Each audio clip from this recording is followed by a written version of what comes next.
Hello दोस्तों, क्या हाल है। आज तारीख 11 नवंबर 2025 दिन मंगलवार, हिंदी तिथि मार्गशीर्ष कृष्ण पक्ष सप्तमी है। आइए बात करते हैं आज का मुख्य समाचार। देश भर की तमाम खबरों पर नजर डालते हैं जो आपके लिए जानना बेहद जरूरी है। चलिए देखते हैं आज की पहली खबर। आज पूरा देश 11 नवंबर 2025 राष्ट्रीय शिक्षा दिवस मना रहा है। यह दिन मौलाना अबुल कलाम आजाद की जयंती पर मनाया जाता है। स्कूलों में भाषण, प्रतियोगिताएं और जागरूकता कार्यक्रम हो रहे हैं। शिक्षकों ने कहा, शिक्षा ही जीवन की सबसे बड़ी पूंजी है। चलिए बढ़ते हैं अगली खबर की तरफ। आज 11 नवंबर 2025 पूरे भारत का मौसम अलग अलग हाल जान लेते हैं। उत्तर और पश्चिम भारत जैसे दिल्ली, पंजाब, हरियाणा में ठंड बढ़ गई है। सुबह शाम कोहरा और ठंडक रहेगी। मध्य और पूर्व भारत, मध्य प्रदेश, झारखंड, छत्तीसगढ़ में भी ठंडक बढ़ी है। दक्षिण भारत, तमिलनाडु, केरल में कुछ जगहों पर बारिश और गरज चमक का खतरा है। सलाह दी जाती है कि मौसम विभाग की ओर गर्म कपड़े पहनें, बारिश वाले इलाकों में छाता रखें और सावधानी से बाहर निकलें। चलिए बढ़ते हैं अगली खबर की तरफ। प्रधानमंत्री मोदी 11-12 नवंबर 2025 को भूटान दौरे पर गए। उन्होंने भूटान के राजा के 70वें जन्मदिन समारोह में भाग लिया और 1020 मेगावाट की पुठानसचू जल विद्युत परियोजना का उद्घाटन किया। इसका मकसद दोनों देशों के ऊर्जा और विकास सहयोग को बढ़ाना है। मोदी जी ने बौद्ध पवित्र अवशेषों के दर्शन भी किए और ग्लोबल पीस प्रेयर फेस्टिवल में हिस्सा लिया। चलिए बढ़ते हैं अगली खबर की तरफ। उत्तराखंड राज्य गठन के 25वें वर्ष पर मोदी जी ने देहरादून में परियोजनाओं का उद्घाटन किया। इसमें पेयजल, शिक्षा, ऊर्जा और कौशल विकास जैसी सुविधाएं शामिल है। कुल निवेश 8,140 रुपए करोड़ से ज्यादा है। चलिए बढ़ते हैं अगली खबर की तरफ। आत्मनिर्भर भारत और make in India. Modi ji ने कहा कि भारत अब चिप्स, जहाज और अन्य सामान खुद बनाएगा। यह देश की आत्मनिर्भरता बढ़ाने और वैश्विक आपूर्ति श्रृंखला में मजबूत बनने की दिशा में कदम है। चलिए बढ़ते हैं अगली खबर की तरफ।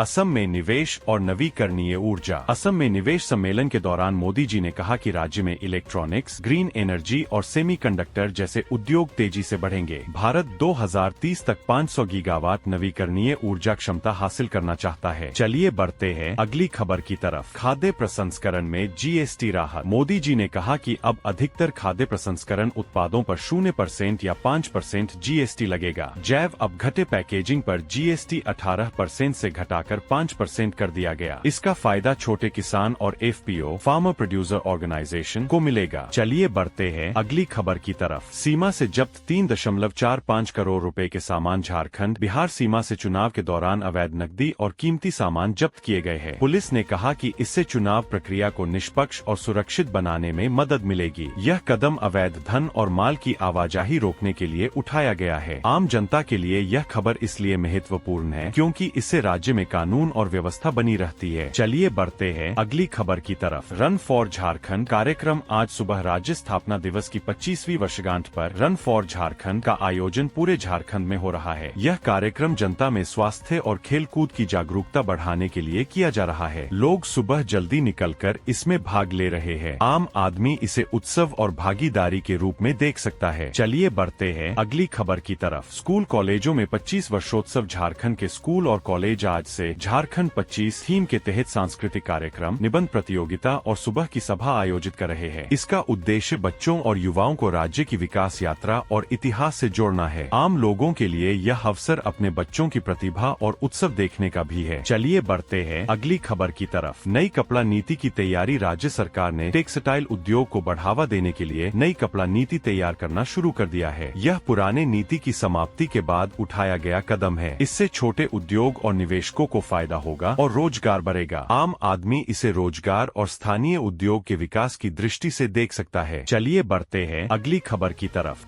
केंद्रीय अनुदान कम मिला। इस वित्त वर्ष के पहले 6 महीनों में झारखंड को केंद्र से केवल 11.3% अनुदान मिला है। इससे स्वास्थ्य, शिक्षा और बुनियादी सुविधाओं जैसी विकास योजनाओं पर असर पड़ सकता है। आम आदमी के लिए यह महत्वपूर्ण है क्योंकि इससे रोजमर्रा की सुविधाओं और योजनाओं की गति धीमी हो सकती है। चलिए बढ़ते हैं अगली खबर की तरफ। बिहार चुनाव का दूसरा चरण शुरू। बिहार में आज 122 सीटों पर वोटिंग हो रही है। करीब 3.5 करोड़ मतदाता अपना नेता चुन रहे हैं। मुख्य मुकाबला एनडीए और विपक्षी गठबंधन के बीच है। सुरक्षा के पक्के इंतजाम है और लोग बढ़ चढ़ कर वोट डाल रहे हैं। चुनाव आयोग ने कहा है कि हर वोट से लोकतंत्र मजबूत होता है। चलिए बढ़ते हैं अगली खबर की तरफ। दिल्ली एनसीआर में ठंड और प्रदूषण दोनों बढ़े। दिल्ली और आसपास के इलाकों में ठंडी हवाएं चल रही है। मौसम विभाग ने कहा है कि तापमान तेजी से गिर सकता है, साथ ही प्रदूषण खतरनाक स्तर पर पहुंच गया है। सरकार ने लोगों से कहा है कि मास्क लगाएं, गर्म कपड़े पहनें और सावधानी रखें। चलिए बढ़ते हैं अगली खबर की तरफ। गुरु तेग बहादुर जी की 350वीं शहादत वर्षगांठ पंजाब में नवंबर माह शहादत स्मरण माह के रूप में मनाया जा रहा है। गुरुद्वारों में कीर्तन और सेवा कैंप लगाए जा रहे हैं। लोग गुरु तेग बहादुर जी के बलिदान और उनके आदर्शों को याद कर रहे हैं। राज्य भर में श्रद्धा और एकता का माहौल है। चलिए बढ़ते हैं अगली खबर की तरफ। झारखंड में कुष्ठ रोग मिटाने का अभियान शुरू। झारखंड सरकार ने कुष्ठ रोग खत्म करने के लिए बड़ा अभियान शुरू किया है। 10 से 26 नवंबर तक स्वास्थ्य टीमें घर घर जाकर जांच करेंगी। लोगों को बीमारी के लक्षण और इलाज की जानकारी दी जा रही है। सरकार का कहना है अब कोई भी मरीज बिना इलाज नहीं रहेगा। चलिए बढ़ते हैं अगली खबर की तरफ। फिजिक्स वाला का शेयर बाजार में धमाकेदार आगाज। मशहूर एजुकेशन कंपनी फिजिक्स वाला ने 3,480 रुपए करोड़ का IPO लॉन्च किया है। पहले ही दिन निवेशकों का जबरदस्त रिस्पॉन्स मिला। कंपनी का लक्ष्य अपनी ऑनलाइन पढ़ाई सेवाओं को और बड़ा बनाना है। शिक्षा जगत में इसे बड़ा कदम माना जा रहा है। चलिए बढ़ते हैं अगली खबर की तरफ।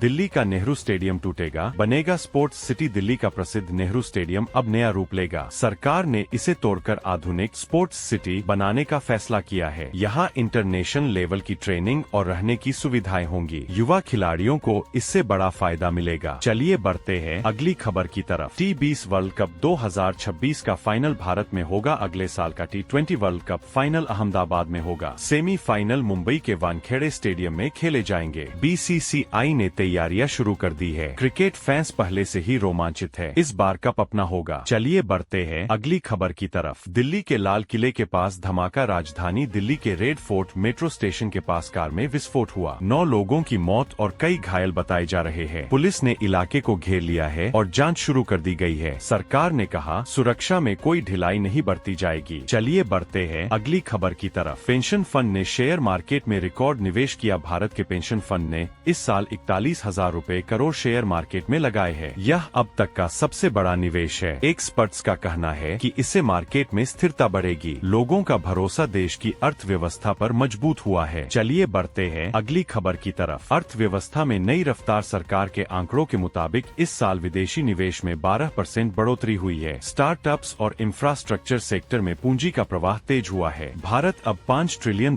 की अर्थव्यवस्था बनने की ओर अग्रसर है। एक्सपर्ट्स कह रहे हैं भारत की ग्रोथ दुनिया के लिए मिसाल है। चलिए बढ़ते हैं अगली खबर की तरफ। स्विगी जल्द लाएगा IPO, जुटाएगा 10,000 crore. Food delivery company Swiggy अब शेयर बाजार में उतरने की तैयारी में है। कंपनी का प्लान है 10,000 रुपए करोड़ जुटाने का। इससे डिलीवरी नेटवर्क और तकनीक को मजबूत किया जाएगा। ग्राहकों को अब और तेज सेवा मिलने की उम्मीद है। चलिए बढ़ते हैं अगली खबर की तरफ। यूपी के स्कूलों में अब वंदे मातरम जरूरी। उत्तर प्रदेश सरकार ने सभी स्कूलों में वंदे मातरम गाने का आदेश दिया है। सरकार का कहना है कि इससे बच्चों में देशभक्ति की भावना बढ़ेगी। स्कूलों ने इसे सुबह की प्रार्थना में शामिल करना शुरू कर दिया है। लोगों के बीच इस पर चर्चा भी जारी है। चलिए बढ़ते हैं अगली खबर की तरफ। आसमान में दिखेगा धूमकेतु 3I एटलास। आज सूर्योदय से पहले आसमान में एक खास नजारा देखने को मिलेगा। वैज्ञानिकों के मुताबिक 3I एटलास नाम का धूमकेतु पृथ्वी के पास से गुजरेगा। इसे बिना दूरबीन के देखा जा सकता है। खगोल प्रेमियों के लिए ये एक शानदार मौका है। चलिए बढ़ते हैं अगली खबर की तरफ। बिहार नेपाल बॉर्डर पर सुरक्षा कड़ी। बिहार चुनाव के चलते भारत नेपाल सीमा पर सुरक्षा बढ़ाई गई है। अवैध प्रवेश रोकने के लिए पुलिस और SSB तैनात की गई है। सभी गाड़ियों और यात्रियों की जांच की जा रही है। यह कदम चुनाव को शांतिपूर्ण बनाने के लिए उठाया गया है। चलिए बढ़ते हैं अगली खबर की तरफ। सुनील गावस्कर ने महिला टीम को सलाह दी। भारत की महिला क्रिकेट टीम को वर्ल्ड कप जीत पर बधाई देते हुए गावस्कर बोले, झूठे वादों में मत फंसो, मेहनत जारी रखो। उन्होंने कहा कि असली परीक्षा अब शुरू होती है, जब टीम को अपनी जगह और मजबूत करनी होगी। चलिए बढ़ते हैं अगली खबर की तरफ। चीन ने नया K-वीजा सिस्टम लॉन्च किया। चीन ने कुशल विदेशी कर्मचारियों के लिए नया K-वीजा शुरू किया है। इससे टेक और इंजीनियरिंग के प्रोफेशनल्स को वहां काम करने में आसानी होगी। यह कदम चीन की अर्थव्यवस्था को मजबूत करने के लिए उठाया गया है। भारत समेत कई देश इसे गौर से देख रहे हैं। चलिए बढ़ते हैं अगली खबर की तरफ। नई शिक्षा नीति 2025 की गाइडलाइन जारी। भारत सरकार ने